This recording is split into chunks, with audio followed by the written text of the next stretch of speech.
मौसी।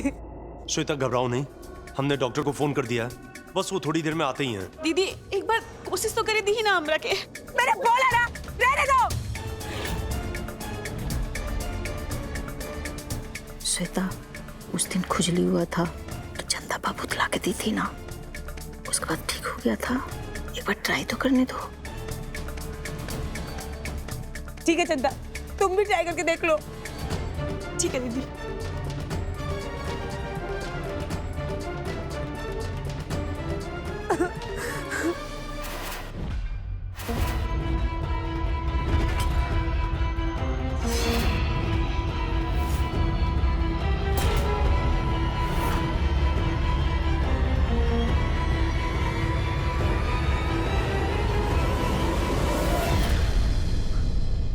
अरे दीदी, ये तो बड़ी आसानी से निकल गई।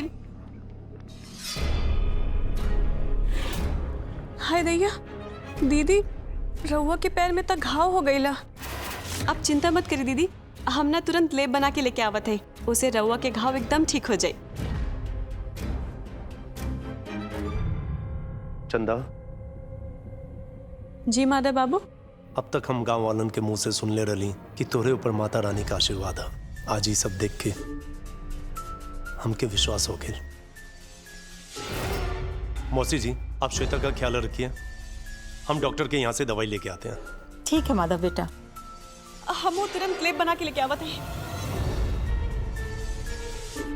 श्वेता, ये तो दाव उल्टा पड़ गया। तुम उसको परेशान करने के लिए इतनी बड़ी प्लानिंग कर रही थी और तुमको उसने इतनी बड़ी मुसीबत से बचाया। मुझे तो नहीं लगता है कि चंदा के रहते हुए तुम्हारी शादी माधव जी से होगी। तुमको क्या लगता है, हाँ? चंदा के एहसानों तले हम दब जाएंगे? नहीं, चाहे कुछ भी हो जाए, माधव जी से शादी तो सिर्फ मेरी होगी, सिर्फ मेरी। तुम देखती जाओ, इस घर में तो क्या, चंदा को इस गांव में भी नहीं रहने देंगे हम।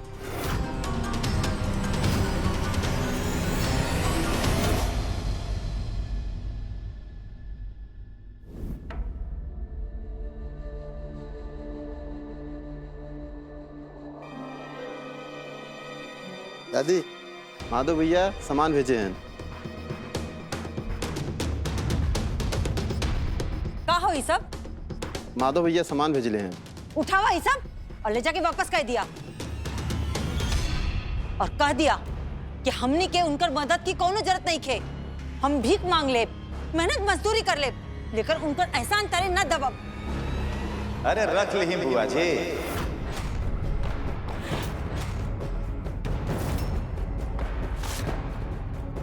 वो कहा ना बुआ जी कि ई उम्र में तू लोग से तो मजदूरी होई ना, यह से माधव भैया तू लोग के खातिर 4 पैकेट नमक के भेजले हुए, ताकि इन नमक के पैकेट के देख देख करके रउआ लोग नमक के फर्ज के अदा याद रहे। रख ले। बस रुद्र, आगे कुछ मत बोलिया, नहीं तो का कर ले बा? अरे तू लोग हमरे नमक खा करके हमरे पे आंख देखा बताड़ो। बोला का कर ले बा? हम कुछ ना करब, जौन करिए ना वो भगवाने करी है। ए बुआ जी, वो दिन कहाँ रहलन तहर भगवान, जब माधव भैया तू लोग के बेइज्जती करके अपन घर से निकालत रहलन, और माधव भैया के नाम लेकर के हमरे के तू लोग आंख दिखावा तड़ो। अब ये गलतफहमी में मत रहिए बुआ जी, माधव भैया तू लोग के साथ दिया। बस रुद्र, चल जा यहाँ से। हम तोहरा के और तोहर अम्मा के दोनों के बहुत अच्छे से जानीला। तोहर अम्मा माधव का जायदाद हड़पे की कोशिश करत करत अस्पताल पहुंच गई नी, और तू लोगन का उहे हाल हुई, देख लिया। चुप हो जा रामा। अरे ये लोग तो चाहते ही राई के पहाड़ बना के माधव के सामने हमनी के नीचा दिखा सके। रुद्र, ना हमनी के तोरा से ये सामान चाहिए और ना हमनी के तोरा से रिश्ता रखना चाहता नहीं। तू ये सब सामान उठावा और चल जा यहाँ से। वाह दादी, हमारा मुंह पर तो तू ऐसा बोला तड़ो, और बाद में माधव भैया से कहबो कि रुद्र जबरदस्ती राशन लेके चल गई। हमरा के ये सब लफड़ा ना चाहिए। बस बहुत हो गल। खरा पहले कि हम अपन आपा खो देई ना, उठावा ये सब और निकल यहाँ से। ए बुआ, इतना अकड़ केकरा देखावा तू? ए, राशन ले चल। अरे ये लोग से तो अच्छा है कि राशन के केहू भिखारी के दे दे बच्चे।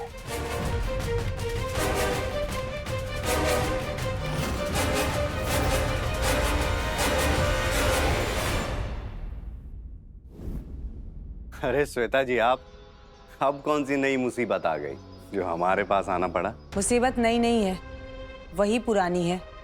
चंदा नासूर बनती जा रही है।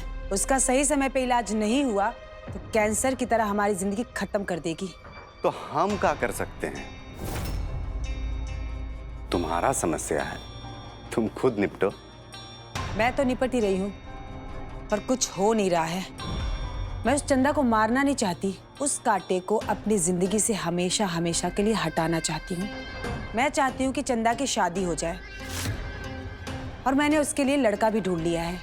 अच्छा, अच्छा सोचा है, फटाफट निपटा दो। जानना नहीं चाहोगे दूल्हे का नाम? कौन है? तुम हो वो जिससे चंदा की शादी होगी।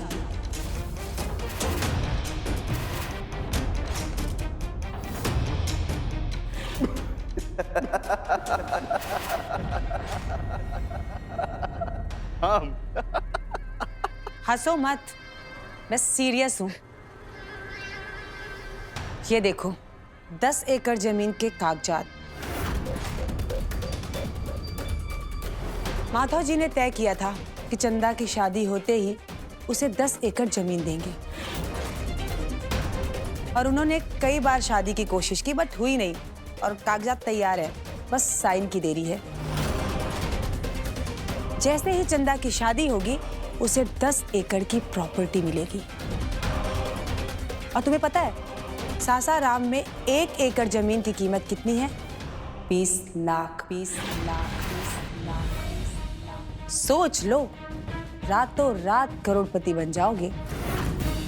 और तो और चित्रा के सारे गहने भी माधव जी चंदा को ही देने वाले हैं, क्योंकि चित्रा की आखिरी इच्छा थी कि उसके सारे गहने चंदा ही ले। माधव जी तो चित्रा के गहने चंदा की धरोहर मानते हैं, और उन गहनों की मार्केट वैल्यू लाखों में है। तुम्हारी तो लॉटरी लगने वाली है, तुम तो माला माल हो जाओगे। सोच लो अब। हम समझ रहे तुम क्या कहना चाहती हो। हम दादा दादी को भी मना लेंगे शादी के लिए। लेकिन अब ये लेकिन क्यों? हम और हमारे घर वाले मान भी गए शादी के लिए, तो कहा चंदा की अम्मा और दादी मानेंगी, और ये बात गांव वालों को पता चलेगी तो उनका क्या रवैया होगा? हम चंदा पर शादी के लिए दबाव भी नहीं डाल सकते। अरे गांव वाले उसके लिए लड़ने के लिए तैयार हो जाते हैं, उसके लिए जेल तक जाने को तैयार हो जाते हैं। हम किससे किससे झगड़ा करेंगे? हमको कोई खून खराबा नहीं चाहिए। ये सब तुम्हारे मन का भ्रम है। अब तुम चंदा को भगा कर शादी करो, मंदिर में शादी करो, कोई क्या कर सकता है? हाँ? तुम क्या कह रही हो? कुछ बुझाता है? चंदा को उठा लो। तुमको क्या लगता है चंदा की अम्मा चुप बैठेंगी? हैं? नहीं, वो जाएंगी माधव के पास, और जब माधव को पता चलेगा तो खरमंडल मचा देगा। ये बात सच है। नहीं, ये हमारे लिए बिल्कुल भी ठीक नहीं होगा। ऐसा कुछ नहीं होगा, और इसकी वजह माधव जी खुद हैं।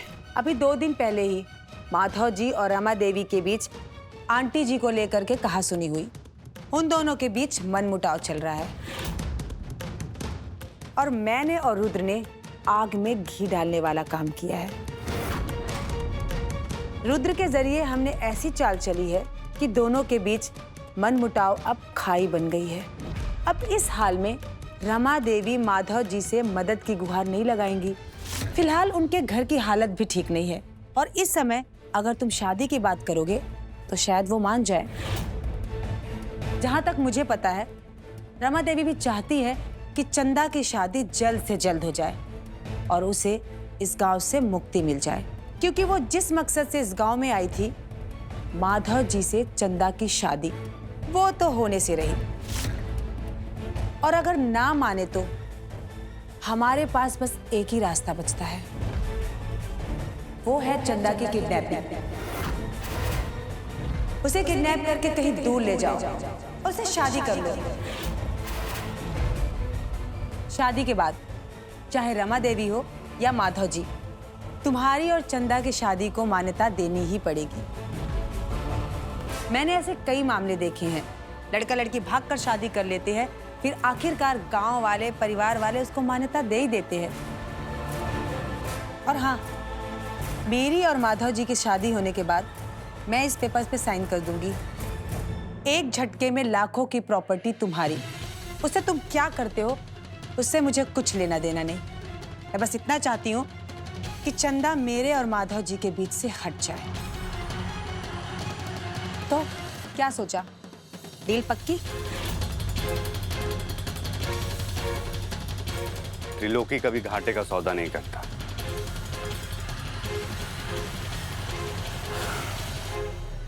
हमारे तरफ से डील पक्की। गुड, बधाई हो। चंदा तुम्हें मुबारक हो, और लाखों की प्रॉपर्टी भी।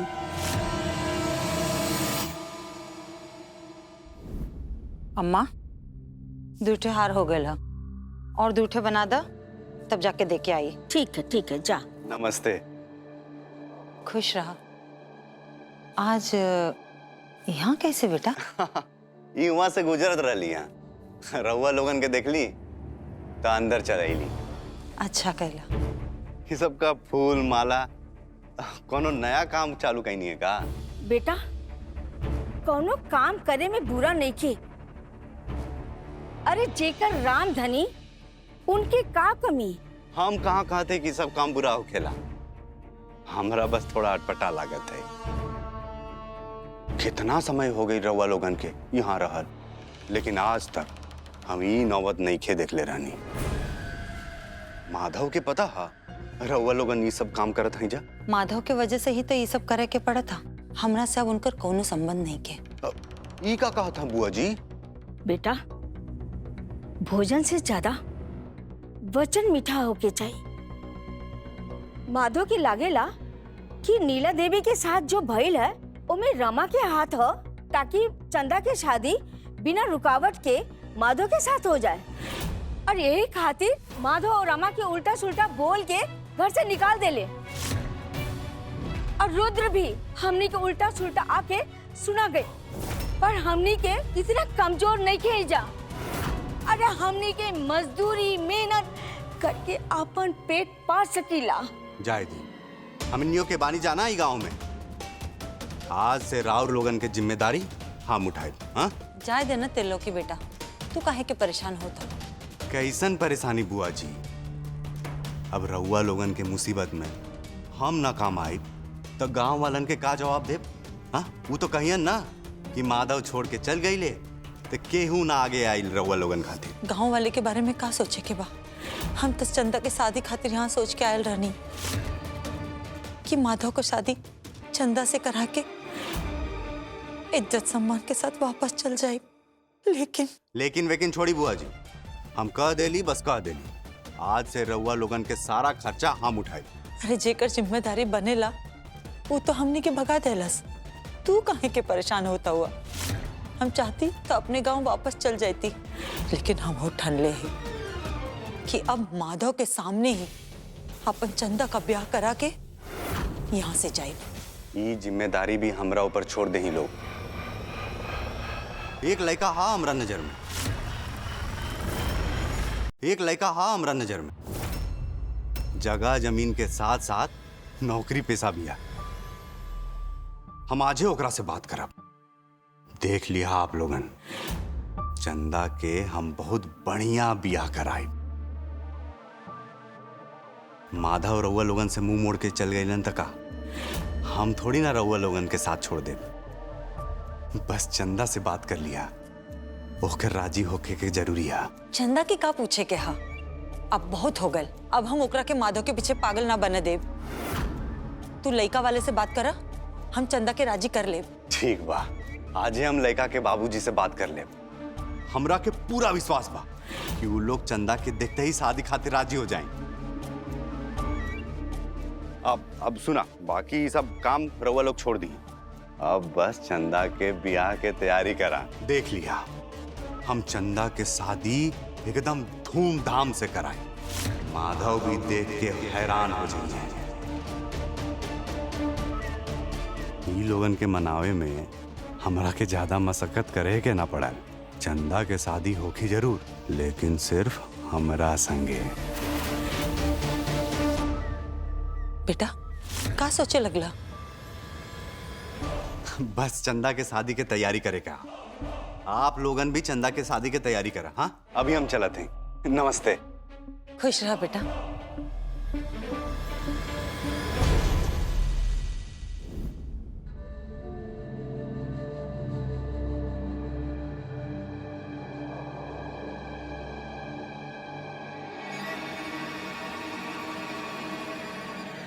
भैया।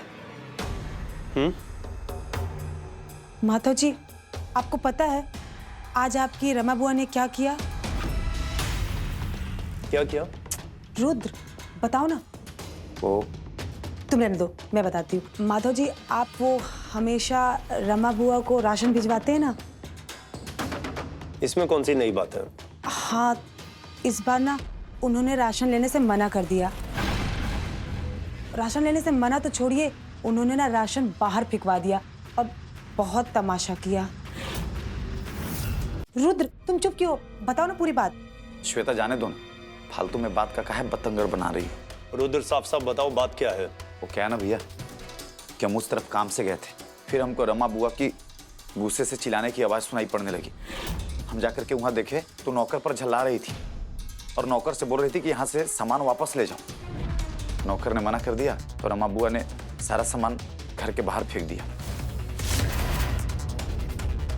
हम उनको समझाने की कोशिश किए, लेकिन उल्टा हम पर ही चिल्लाने लगी। बोलने लगी भगवान ने हमको हाथ पैर दिया है, हम कमा के खा सकते हैं। जाकर के बोल दो अपने माधव भाई को, नहीं चाहिए उनका एहसान हमको। जानते हैं माधव भैया और क्या बोली रमा बुआ? रमा बुआ बोली कि पहले तो माधव हमको घर में बुला करके बेइज्जती करते हैं और ऊपर से राशन भिजवा करके जख्म पे नमक छिड़कते हैं। भैया हम बहुत समझाने की कोशिश की उनको, लेकिन वो इतना गुस्से में थी कि हमारी कोई बात सुनी नहीं रही थी। हमको भी उन्होंने अपने घर से निकाल दिया। हम क्या करते भैया? तो क्या हुआ रुद्र? वो हमसे बड़ी है ना माधव जी? गुस्से में बोल दिया होगा तो क्या हो गया? तुम्हें जाना चाहिए था, उन्हें मनाना चाहिए था, क्यों नहीं किया? ऐसा नहीं है श्वेता कि हम उनको मनाने की कोशिश नहीं की, लेकिन हमारी सुने तब तो। अरे बात हमारा और माधव भैया का रहता तो चल जाता, वो तो हमारी अम्मा के बारे में भी उल्टा सीधा बोलने लगी।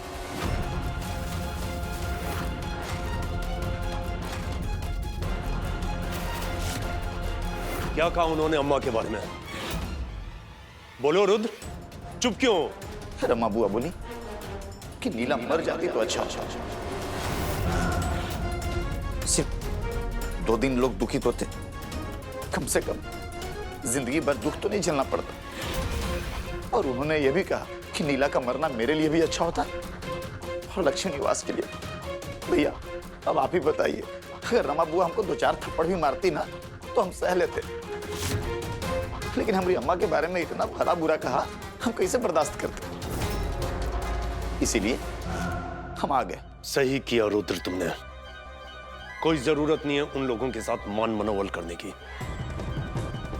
उनके मन में हमारी अम्मा के प्रति इतना द्वेष भावना क्यों है? अब से हमारा भी उनके साथ कोई संबंध नहीं रहेगा और उसके बाद हमारा और हमारे परिवार का उनसे कोई मतलब नहीं रहेगा। जिस दिन उनको अपनी गलती का एहसास हो जाएगा तब देखा जाएगा। माधव जी, आप बिल्कुल टेंशन मत लीजिए, मैं और रुद्र देख लेंगे। अब आप अपने काम पे ध्यान दीजिए, कल को उनको अपनी गलती का एहसास जरूर होगा। आप बिल्कुल चिंता मत कीजिए, आप शांत हो जाइए। नहीं श्वेता, हमें नहीं पता था कि इतना नफरत है उनके मन में हमारे प्रति और हमारी अम्मा के प्रति। अब हम उनका नाम इस घर में सुनना भी नहीं चाहते। माधव भैया और चंदा का? देखो रुद्र, चंदा को बीच में मत घसीटो। चंदा एक भोली भाली लड़की, नेक दिल लड़की है। वो बेचारी सबके लिए भला सोचती है। वो जब चाहे तब इस घर में आ सकती है और जब चाहे तब इस घर से जा सकती है। कोई उसे रुकेगा नहीं। अब आप लोग जा सकते हैं, हमें कुछ जरूरी काम करना है।